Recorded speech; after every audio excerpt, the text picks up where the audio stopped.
Everyone, आज की इस वीडियो में हम डिस्कस करेंगे क्लास 10 का chapter 11 area related to circles exercise 11.1 का question number 8।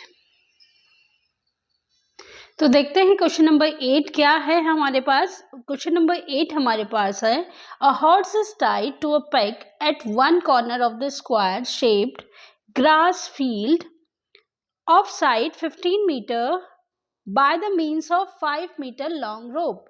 Find the area that part of the field which horse can graze.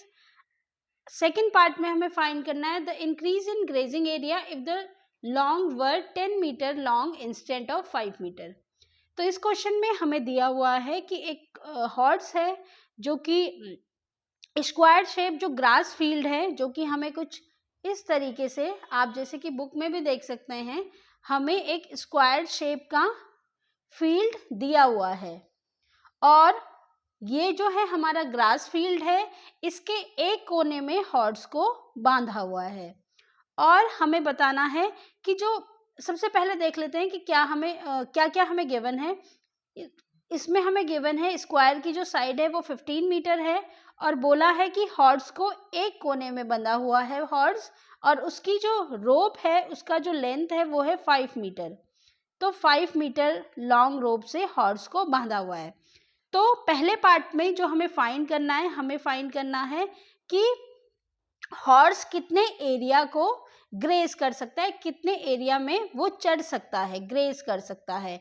और अगर इस सेकंड पार्ट में हमें फाइंड करना है कि अगर रोप की लेंथ 5 मीटर ना होके 10 मीटर होती, अगर हम ये 10 मीटर होती तो कितना इंक्रीज आता ग्रेजिंग एरिया में। तो देख लेते हैं सबसे पहले पार्ट में हम कैसे उसको फाइंड कर लेंगे। सबसे पहले पार्ट में हमें फाइंड करना है द एरिया जिसको हॉर्स ग्रेज कर सकता है। तो सबसे पहले हमें गिवन है side of square, side of square, side of square हमें गिवन है 15 मीटर और हमें लेंथ गिवन है, length of rope is equal to 5 metre. तो ये हमें गिवन है। अब हमें बताना है कि जो हॉर्स है वो कितना एरिया ग्रेज कर सकता है। तो देखिए कुछ इस तरीके से ये ग्रेज करेगा, ऐसे ये वाला पोर्शन जो है ये ग्रेज करेगा। तो ये कुछ जो है हमारा इस तरीके से अगर हम इसे देखें तो ये एक क्वाड्रेंट फॉर्म हो रहा है जिसको हॉर्स ग्रेज करेगा। तो क्वाड्रेंट में जो हमारा थीटा होता है, क्योंकि ये क्या है एक क्वाड्रेंट फॉर्म हो रहा है, जितना एरिया हॉर्स जो है ग्रेज कर सकता है वो एक क्वाड्रेंट की फॉर्म में है और हमें पता है उसमें थीटा कितना होता है। थीटा जो होता है क्वाड्रेंट में वो 90 डिग्री का हमारे पास एंगल होता है। ये देखिए क्योंकि ये स्क्वायर है, स्क्वायर की जो साइड्स होती हैं वहाँ पे जो एंगल होता है वो कितना होता है 90 डिग्री का होता है। तो ये भी हमारे पास है कि स्क्वायर जो होता है वो 90 डिग्री के एंगल्स के बिटवीन बना हुआ होता है। तो थीटा जो हमारा हो जाएगा वो 90 डिग्री हो जाएगा। अब हमें कैलकुलेट करना है एरिया जितना हॉर्स ने ग्रेज किया है। तो ये एक क्वाड्रेंट है तो हम इसको कैलकुलेट कर देंगे। Area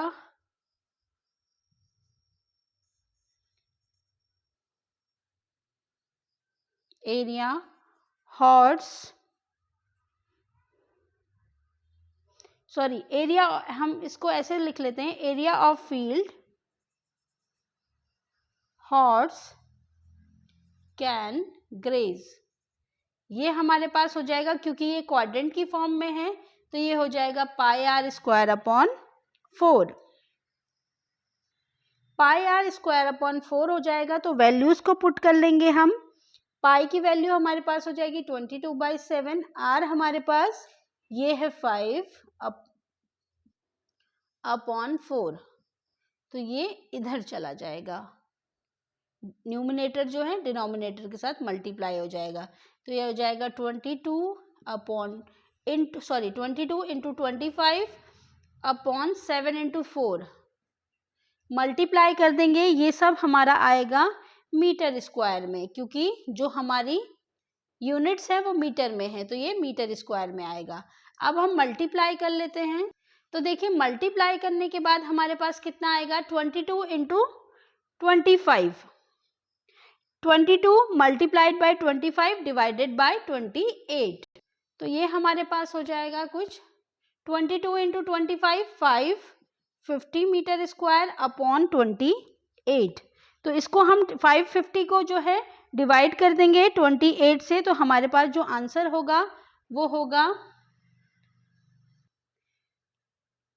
19.62 metre square. तो इतना एरिया जो है हॉर्स ग्रेस कर सकता है। सेकेंड पार्ट में देखिए हमें क्या फाइंड करना है। सेकेंड पार्ट में हमें फाइंड करना है the increase in grazing area if जो लेंथ ऑफ रोप है 5 मीटर की जगह कितनी है, 10 मीटर है। तो इसका मतलब अब जो हमारा रेडियस होगा वो कितना हो जाएगा, रेडियस हमारा हो जाएगा अब 10 मीटर इंस्टेड ऑफ 5 मीटर। तो अब वो इतने एरिया को ग्रेस कर लेगा।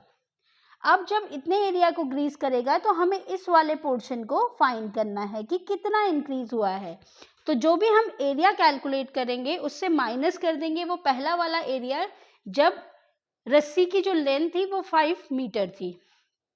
तो area of field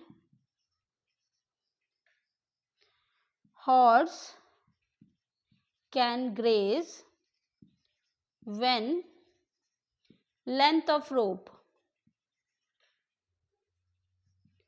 is 10 metre. तो ये हो जाएगा पाई आर स्क्वायर अपॉन 4, क्योंकि ये क्वाड्रेंट है हमारे पास तो इसलिए हम इसको क्या कर रहे हैं, डिवाइडेड बाय 4 कर ले रहे हैं। तो ये हो जाएगा 10, ये सारा मीटर स्क्वायर में आएगा, तो ये हो जाएगा 22 इंटू 100 अपॉन 28, ये जो है इसके साथ मल्टीप्लाई हो जाएगा। तो अब हम करेंगे 22 मल्टीप्लाइड बाय 100, तो जो कि हमारे पास कितना हो जाएगा 2200। तो ये हमारे पास हो जाएगा 2200 डिवाइडेड बाय 28 मीटर स्क्वायर। तो अब हम इसको डिवाइड कर लेंगे 28 से, तो ये हमारे पास आएगा 78.57 मीटर स्क्वायर। ये कुछ इस तरीके से हमारे पास आएगा। अब ये तो हमारे पास आया पूरा ये एरिया, यहाँ से पूरा एरिया जो हॉर्स ने तब ग्रेस किया जब लेंथ ऑफ रोप कितनी हो गई 10 मीटर, लेकिन हमें सिर्फ ये वाला एरिया कैलकुलेट करना है। तो इसको हम कैसे कैलकुलेट कर लेंगे, जो एरिया हमने पहले कैलकुलेट किया था जब रस्सी की लेंथ 5 मीटर थी उसको माइनस कर देंगे उस एरिया से जो हमने तब कैलकुलेट किया है जब रस्सी की जो लेंथ थी, रोप की जो लेंथ थी वो 10 मीटर थी। तो आंसर लिखेंगे हम the increase in grazing area is equal to, minus कर देंगे 78.57 मीटर स्क्वायर से माइनस कर देंगे हम पहले हमारा जो एरिया आया था जब हमारी रस्सी की लेंथ कितनी थी 5 मीटर, तो ये हो जाएगा 19.62 मीटर स्क्वायर। तो दोनों को माइनस कर देंगे, ये हमारे पास आएगा 58.87 मीटर स्क्वायर।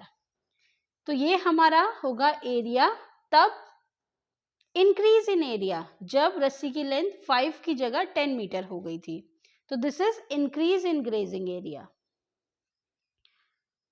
आज की इस वीडियो में हम इतना ही करेंगे। नेक्स्ट वीडियोस में हम डिस्कस करेंगे क्वेश्चन नंबर 9 को। Thanks for watching.